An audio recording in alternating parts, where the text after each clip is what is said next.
He was called a god, a monster, a genius, and a madman, sometimes all at once. His name echoed for centuries like a forbidden whisper through the ruins of Rome. Caligula, the emperor who turned power into spectacle, sex into politics, and cruelty into an art form. A man who ordered the sea to be attacked, made his horse a consul, slept with his sisters, and laughed as blood ran down the marble floors of his palace. No one knew where the ruler ended and the madness began.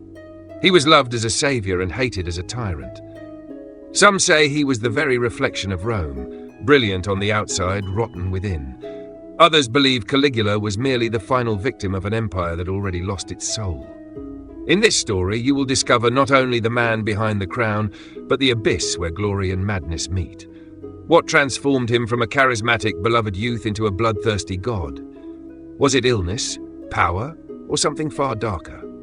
Stay with me until the end, because the final revelation about Caligula's death will leave you completely stunned, and perhaps change everything you thought you knew about him. But before we dive into this empire of pleasure and terror, I want to ask you one thing. Subscribe to the channel and leave your like, because that's what tells YouTube that this kind of historical, thought-provoking content deserves to be shown to more people. When you engage, you're not just supporting the channel, you're helping keep history alive and preventing it from being forgotten. So hit the like button, subscribe, and turn on the notification bell, because what you're about to see isn't just history. It's the human mind stripped of everything divine and everything depraved. Now take a deep breath and get ready, because what comes next will shock you, fascinate you, and make you question what truly separates an emperor from a monster. Imagine being born surrounded by statues of gods, armies marching in your name, and an entire empire whispering about your destiny before you could even speak. This is how the life of Gaius Julius Caesar Germanicus began, the boy the world would come to know as Caligula. He was born on August 31st, 12 AD, in the coastal city of Antium, Italy, and came into the world wrapped in prestige and expectation. His father, Germanicus, was Rome's most beloved general. A war hero who conquered not only territories, but also the hearts of soldiers and citizens alike. His mother, Agrippina the Elder, was a woman of iron, granddaughter of Augustus, the first emperor, and a symbol of the Julio-Claudian dynasty's continuity. Little Caligula was born destined for greatness, but also for the abyss that follows those who come too close to power. As a child, he accompanied his father on military campaigns in northern Germany, wearing tiny sandals and a miniature suit of armor. The soldiers adored him and playfully nicknamed him Caligula, meaning little boots in Latin. To them, he was a good luck charm, a sign of victory. But that innocent nickname would carry an ironic weight. The little boots of the child soldier would one day tread upon the blood of Rome. Growing up in the imperial family meant living under a golden roof, but surrounded by shadows. The palace was a place where smiles hid daggers and banquets ended in silent poisonings. From an early age, Caligula learned that power was not a right, but a struggle, and that trust in Rome was a luxury that cost lives. His father, Germanicus, was seen as the rightful heir to the throne, but Emperor Tiberius, a cold, paranoid man, saw him as a threat. Their relationship quickly deteriorated. In 19 AD, during a trip to Syria, Germanicus suddenly fell ill and died under mysterious circumstances. Rumors of poisoning spread throughout the empire. Many believed Tiberius had ordered his death. For Caligula, it was the end of innocence. He was only 7 years old when he watched his mother sink into grief and despair. Agrippina cried out to the Senate, demanding justice, but Rome was deaf when power spoke. Tiberius responded with brutality. He accused Agrippina of conspiracy, exiled her to an island, and persecuted the entire lineage of Germanicus. Caligula's brothers were imprisoned, tortured, and killed. Only he survived, and in a way that few could understand. Caligula learned to hide pain behind a smile and to mask fear with kindness. He knew that to stay alive, he had to feign loyalty to the man who had destroyed his family. He became an actor early on, a master of disguise, shaped by an environment where every word could be his last. In the palace corridors, the boy who once played with legionaries grew up studying power like one studies a beast.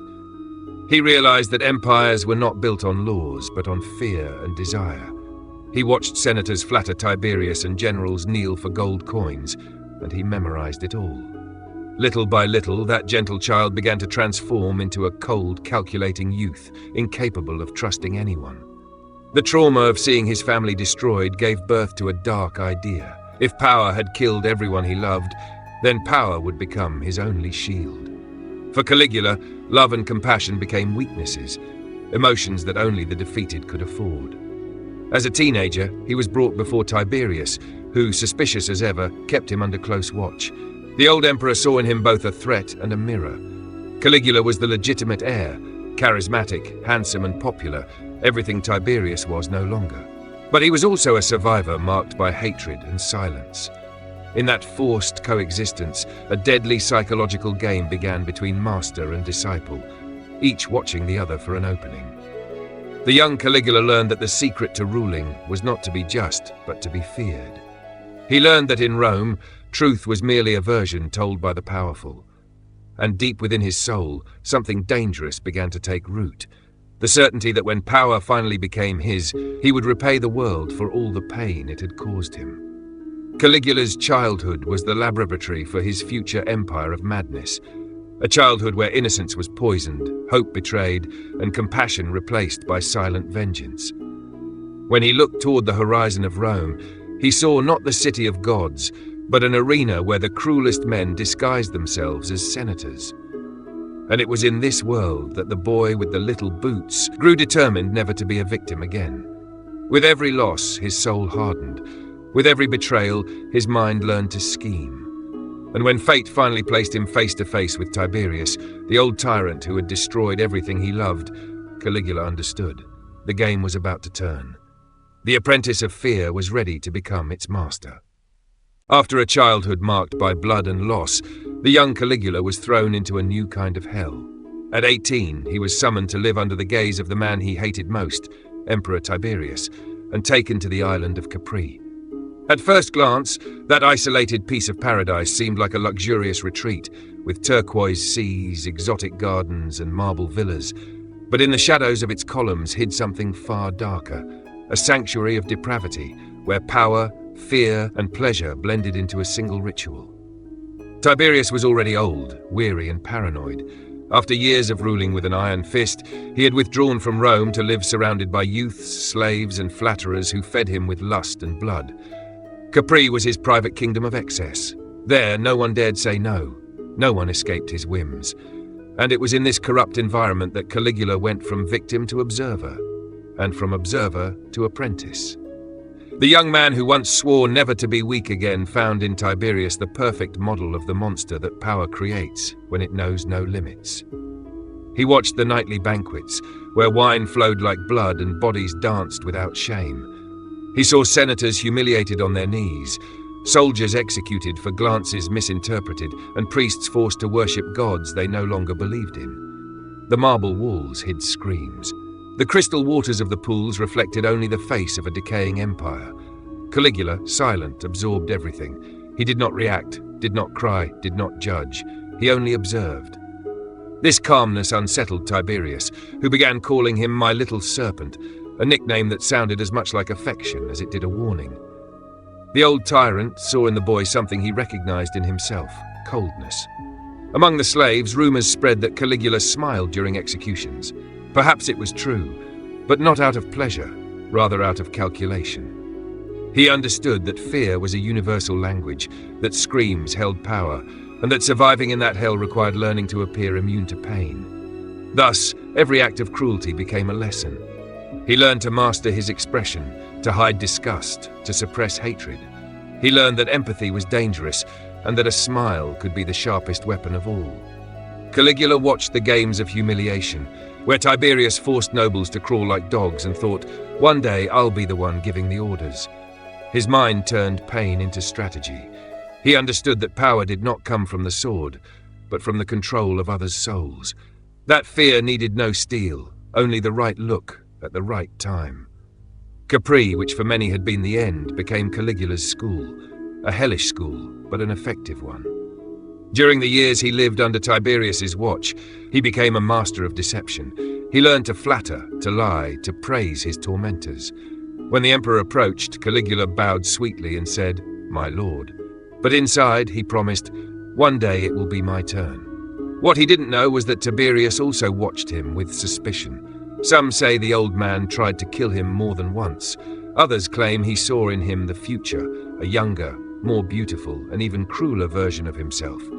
The truth is that, in the silence of the island, the two studied each other like predators waiting for the slightest mistake. And it was in this invisible duel that Caligula was forged. The orphan boy became a man of ice. When, in 37 AD, Tiberius died under circumstances never fully clarified, some say he was suffocated with a pillow, others that he simply succumbed to age, Caligula was ready. He inherited the throne of Rome, the most powerful and decadent empire in the world. And with it, he inherited the legacy of fear. Rome celebrated his ascension with jubilation. The people shouted, "The son of Germanicus has returned." The streets filled with flowers, and the senators, relieved by the end of Tiberius's dark reign, swore allegiance to the new emperor. For a few months, it seemed as if the sun shone once more over the empire. Caligula spoke of justice, hope, and freedom. He seemed to be everything his father had been, a beloved man, close to the people, generous with his soldiers. But beneath this appearance of benevolence lay something restrained, almost invisible, an echo of Capri's horrors, a cold flame growing in silence. What the world saw as charisma was, in truth, the reflection of a man who had learned to wear the mask of power. He knew that everyone loved him, and also how quickly love could turn into fear. Within him, the boy who had lost everything and the devil's apprentice lived side by side, waiting for the right moment to break free.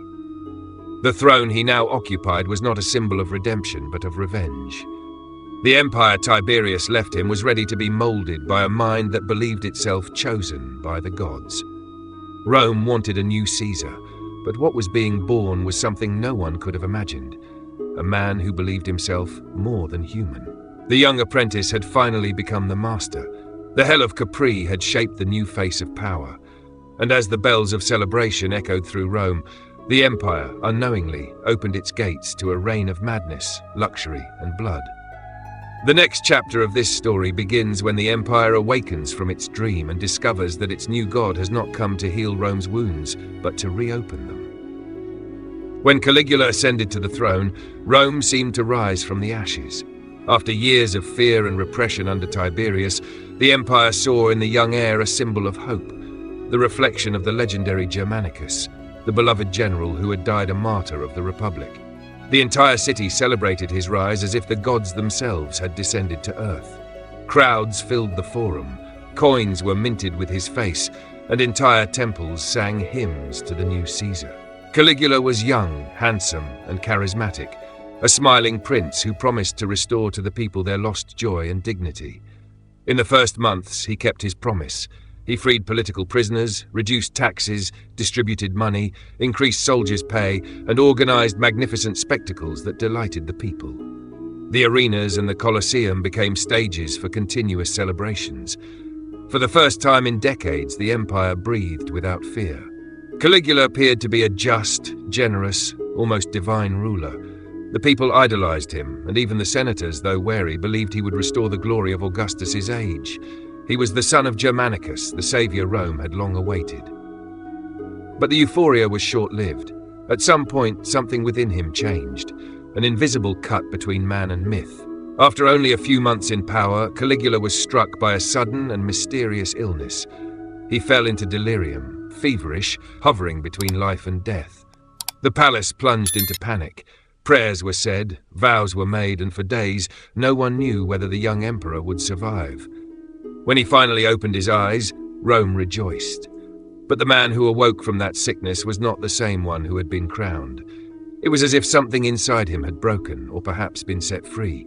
The gentle smile was gone, replaced by a cold, distant gaze. His voice, once calm and affectionate, had become harsh, commanding, almost divine. From that moment on, Caligula began to believe he was not merely an emperor, but a being above mortals. He demanded that everyone call him Dominus et Deus, Lord and God, and ordered that his name be included in the empire's official prayers. He commanded that statues bearing his likeness be erected in every temple, including the Temple of Jerusalem, causing outrage among the Jews and scandal among the senators. Caligula did not merely want obedience, he wanted worship. From this delusion, his reign descended into an abyss of extravagance and madness. He began spending unimaginable fortunes on feasts, banquets, and chariot races. The imperial palace became a world apart, a gilded universe where reason no longer had a place. Fountains poured wine, corridors were strewn with petals, and the emperor bathed in milk and honey, surrounded by courtiers who treated him as a living god. To him, power was an art, and humiliation a spectacle. He said that the pleasure of ruling came from watching the proudest men kneel willingly.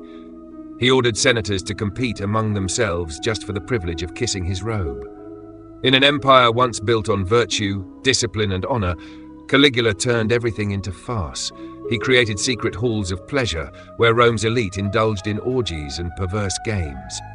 He invited the wives of senators to intimate banquets, disappeared with them, and upon returning, recounted in detail what he had done, laughing at their husband's humiliation. The court had become a theater of domination and fear. "What is morality," he would say, toasting with wine and blood, "but the mask of the weak? I am Rome, and Rome is me." For him, there was no law, no sacred, no limit. He maintained relations with his three sisters, Drusilla, Agrippina, and Julia. But it was with Drusilla that he shared the most intense and twisted passion. He presented her as his wife before the people and ordered that she be worshipped as a goddess. When Drusilla died, the entire empire plunged into mourning. Caligula ordered everyone to wear black and forbade laughter or celebration until he allowed it. For months, Rome wept by imperial decree. The young god could not bear the loss. Historians report that he swore he would bring Drusilla back from the dead, and the madness in his eyes made the Senate tremble. After that, the line between delusion and reality vanished completely. Caligula began to see himself as a divine force, capable of defying even the gods of Olympus. He declared war on the sea and ordered his generals to attack the god Neptune. The soldiers, confused, obeyed, throwing spears into the waves and collecting seashells, trophies of an imaginary victory. The empire watched, astonished, as this spectacle of madness unfolded. The man who had once been Rome's hope now ruled with arrogance and unpredictability. No one knew whether a banquet would end in laughter or execution. Luxury had merged with insanity, and the imperial palace had become a labyrinth of excess. Caligula saw life as a stage, and the empire as his toy. Everything, gold, wine, bodies, temples, existed solely for his pleasure. And the more power he gained, the further he drifted from reality. The savior had become a tyrant, the prince a monster, the man a divine caricature. Rome, which had once cheered him, now feared him.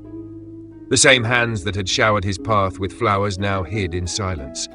And within the palace walls, amid the echo of laughter and the clinking of chains, a new phase was born. One darker, crueler and bloodier, where the god of luxury would become the god of fear. From the third year of his reign onward, Caligula ceased to be merely the most powerful man in Rome. He became something the empire had never seen before, a god of fear. What had once seemed like fleeting madness became his very nature. It was no longer enough to be loved, he wanted to be feared. Rome, which had once greeted him with flowers, now walked in silence, afraid that even a misinterpreted glance could cost a life.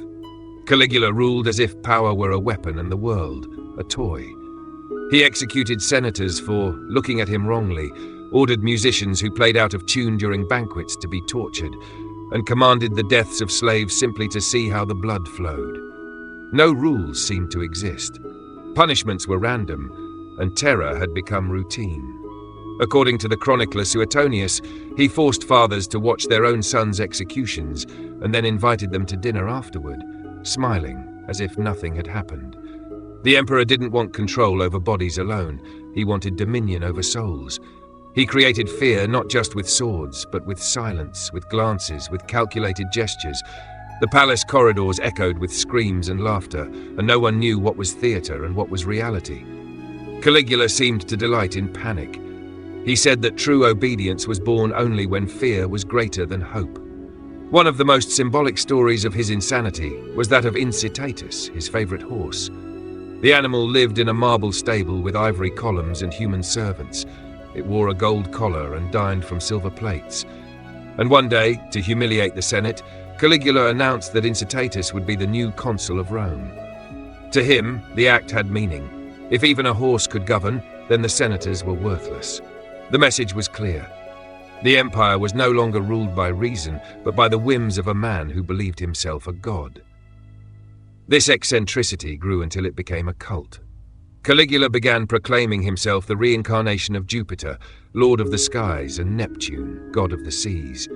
He ordered the construction of a floating bridge linking the cities of Baia and Puteoli solely to cross it on a white horse, dressed in golden armor, declaring himself the master of the elements.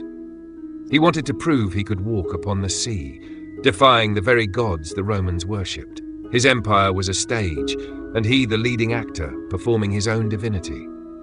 In his public speeches, recorded by chroniclers as true delusions of grandeur, he uttered phrases that chilled even his allies. "The gods envy my power, and I envy only eternity," he proclaimed before the people. "Rome belongs to me as a body belongs to desire." Caligula truly believed he was more than human. He ordered temples to be built in his honor and demanded sacrifices in his name. Priests were forced to offer incense and wine before statues depicting him as a god. Some days he appeared dressed as Apollo, the god of light. On others, as Venus, the goddess of beauty, wearing dresses and jewels to confuse and dominate through provocation. He amused himself by reversing roles, humiliating generals and mocking tradition. The empire was no longer a political organism. It had become the reflection of a man's fantasies, where every subject was a mirror of his own madness. The line between the real and the imaginary had dissolved. When the Senate tried to warn him about his absurd spending or the revolts in the provinces, he replied with irony, "You worry about coins while I build eternity." And indeed, the Roman treasury began to collapse. Money was spent on spectacles, statues, and megalomaniac displays. Caligula turned power into art and cruelty into routine. Fear was his invisible throne. Senators, soldiers, and servants lived in constant tension. A single gesture could mean death. There were nights when the emperor awoke screaming, claiming he had spoken with gods, and by morning he ordered executions to please Olympus. The empire sank into a fog of terror and absurdity, and in the midst of this storm, Caligula seemed ever further from human reality. He believed himself immortal, untouchable, beyond flesh and law. His face no longer symbolized the glory of Rome, but the very fear of living under his rule. The poets of the time, forced to praise him, wrote verses about his divine beauty, but in taverns and alleyways, the people whispered what they dared not say aloud. The living god had become a demon. And yet, Caligula saw no enemies, only potential worshippers. To keep them obedient, he intensified his spectacle of horror. Every execution was staged like a ritual. Every tear was an offering. Rome, once the heart of the world, had become a stage of nightmares. The empire was no longer driven by laws, but by the whims of a man who confused madness with eternity. And the more fear spread, the wider he smiled, convinced that terror was proof of his absolute power. But amid all that darkness, there remained something that still touched him, a human spark, a memory of affection, a woman who awakened in him something close to love. And it would be that very feeling, so rare in his life, that would open the path to his downfall. Amid so many faces of madness, lust, and power, there existed within Caligula an unexpected side, a human crack, a remnant of genuine emotion. And that side had a name, Caesonia. She was not a young virgin chosen for the throne, nor one of the countless courtesans who paraded through the palace. She was a mature woman, married, mother of 3 children, and completely different from everything the emperor was used to. When they met, Caesonia already carried the confidence and intelligence that only time and experience can bring. Perhaps that was what seduced him. Surrounded by flatterers and sycophants, she was one of the few who treated him as a man, not as a god. Caligula, accustomed to dominating everyone, found in her someone who disarmed him with a single look. It was as if for a few moments the mad emperor became just Gaius again, the lost man behind the crown. The passion between them was overwhelming, and the entire empire gossiped about the scandal. He displayed her naked at banquets, proud, as if she were a living jewel. He would say before the senators without shame, "Not even Venus was so perfect." Rome was horrified, but the emperor didn't care. The more they talked, the more he showed her off. Caesonia became his inseparable companion, his advisor, his shadow. With her he had a daughter whom he named Julia Drusilla, in honor of his dead sister, whom he had loved as a goddess. The name was symbolic, an attempt to unite love and divinity, past and present. Caligula believed his daughter was a new incarnation of Drusilla, a sacred being. He presented the child to the public as a goddess in formation and ordered temples to honor her. It was as if, in his disturbed mind, family was the final link between man and eternity. But outside the palace walls, the empire was collapsing. The Roman treasury was empty, drained by feasts, absurd constructions, and imaginary wars. The army, once loyal, felt humiliated by ridiculous orders and parades of seashells and laughter. The Senate, which had once feared him, now openly despised him. And the people, weary of blood and taxes, waited for a sign of change. Rome was a powder keg, and the fuse was already lit. In the corridors of the Praetorian Guard, the elite military force sworn to protect him, a silent conspiracy grew. Among the officers, one name stood out: Cassius Chaerea, an experienced captain, a man of wounded honor. Caligula constantly humiliated him, mocking his soft voice, calling him little woman before the soldiers. The captain endured it in silence, but with each insult he fed his thirst for vengeance. In January of the year 41 AD, Rome prepared for a great festival in honor of the gods, a grand event in the imperial palace. Caligula, surrounded by dancers, musicians, and priests, walked among columns covered in gold, satisfied with the spectacle. Caesonia stood nearby, watching her husband with that serene gaze that seemed to understand what no one else could. But fate had already decided the outcome. As the emperor passed through one of the inner corridors, a group of Praetorian guards advanced. At their head was Chaerea. The first blow struck his neck, and before he could react, 20 others surrounded him. There were 30 sword strikes in total. The man who believed himself a god fell like a mortal, his eyes filled with the same astonishment as one who had never imagined death. Blood ran across the mosaic, staining the marble floor. Caesonia screamed, ran to him, and was killed immediately after. Little Julia Drusilla, still a child, was also executed. The empire wanted to erase every trace of the lineage that had brought shame and terror. The palace, which once echoed with laughter and music, fell silent. Caligula's body was dragged through the corridors and buried in a shallow grave, as if erasing his name could erase his memory. But the people who had once worshipped him celebrated the news. Rome breathed in relief. The tyrant was dead. The Senate proclaimed his downfall and restored control. Crowds rejoiced in the streets, dancing over the fear that had finally come to an end. But the relief had a bitter taste. Caligula's madness had left a deep scar on the soul of the empire. The fear that once hid in the palace shadows now lived in the heart of Rome. People had learned to fear not only emperors, but power itself. That absolute power that turns men into monsters. And even in death, Caligula remained present, like a ghost whispering through the walls of the Senate, reminding everyone that glory and madness are born of the same mother. Rome tried to move on, but the mark of that reign would never disappear. With every new ruler, Caligula's name was remembered as a warning.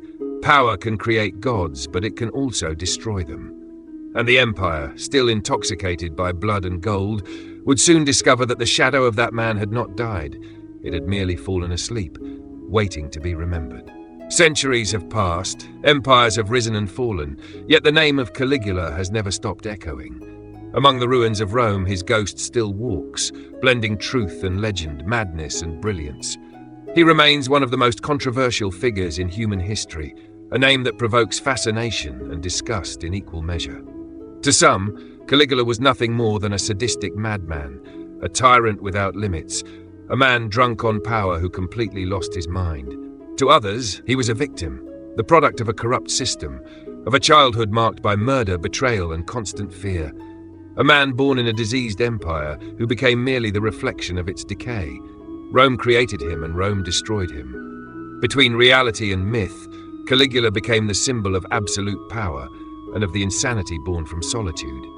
In the centuries that followed, poets, playwrights, painters, and filmmakers all succumbed to his allure. Films, books, and documentaries portrayed him as the monster history chose to hate, but also as the man who dared to be a god. Every generation retells his story in its own way, trying to understand what made him so feared and at the same time so unforgettable. In contemporary portrayals, Caligula appears as a paradox, a man who sought love but found only adoration, a ruler surrounded by gold yet suffocated by fear, a god who destroyed his own humanity. His life became a distorted mirror of power, showing what happens when vanity replaces empathy and when the fear of losing the throne outweighs any human life. Modern historians still debate how much of his story is truth and how much is invention. Many of the most scandalous accounts came from political enemies, senators who had every reason to erase the tyrant's name and turn his death into a moral lesson. Some claim the excesses, the orgies, the rituals, the delusions, were fabrications of a vengeful elite. Others insist that no fiction could ever invent such madness. The truth likely lies somewhere in between. Caligula was both victim and villain, both man and monster. He didn't just lose control, he lost his humanity. And that is what makes him eternal. His name has crossed the centuries as a warning carved into the stones of time. Absolute power does not only corrupt those who wield it, but also those who allow it to exist. Today, Caligula lives on as myth, the ghost of Rome, the cruelest mirror history has ever held up to the world. And every time a leader believes himself untouchable, it is Caligula's reflection that reappears, reminding us that madness, when given a throne, can turn entire civilizations into nightmares. And so ends the story of Caligula, the man who was born surrounded by promise and died surrounded by blood. An emperor who began as a symbol of hope and ended as the most feared of all. The story of Caligula is not only about Rome, it is about us, about the danger of ego, ambition, and loneliness. It is the portrait of how power, when left without limits, erases what is human even in the greatest of men. And that is why, more than 2,000 years later, we still speak his name. Because in every era somewhere in the world, a little bit of Caligula can still be seen reflected in the powerful. If you've made it this far, it's because you love diving deep into stories that reveal the human soul. And that's why your like and your subscription matter so much. The YouTube algorithm understands that you want to keep receiving this kind of content when you interact with the video. It's your gesture that keeps this community of thinkers, dreamers, and history lovers alive. So leave your like, activate the notification bell, and subscribe to the channel. Because that's what helps bring more scripts like this one, created with the same intensity and research you've just witnessed. Now I want to hear from you. What did you think of Caligula's story? In your opinion, was he a cruel madman or simply a victim of a corrupted empire? Write your thoughts in the comments. I truly want to know your perspective, because every opinion helps reveal a new side to this story. And before you go, don't leave the video just yet. The one appearing on your screen right now is even more fascinating and captivating than this one. In it, we dive into another true story that shows just how far the human mind can go when power, love, and madness intertwine. Click it and keep traveling through history with me, because what comes next will surprise you even more.